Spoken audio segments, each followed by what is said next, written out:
Sarangani Representative Manny Pacquiao wala mohatag og komento kalabot sa kontrobersiya nga giatubang karon sa Bangsamoro Basic Law.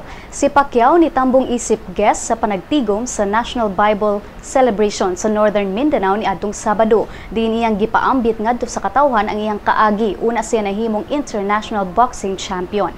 Apan wala mohatag og komento ang Mindanao lawmaker human kini gipangutana kalabot sa Bangsamoro Basic Law. Igo lang kining nisulti nga nagpadayon pa ang investigasyon. Wala nagiklaro ni Congressman Pacquiao kung niuyon ba siya o wala sa pagpadayon sa Bangsamoro Basic Law deliberation.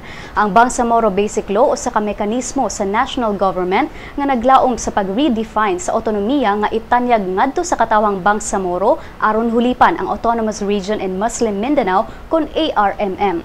Human nitubag si Congressman Pacquiao sa pangutana, dali na kining nibiya sa stage og nakighimamat sa katawhan.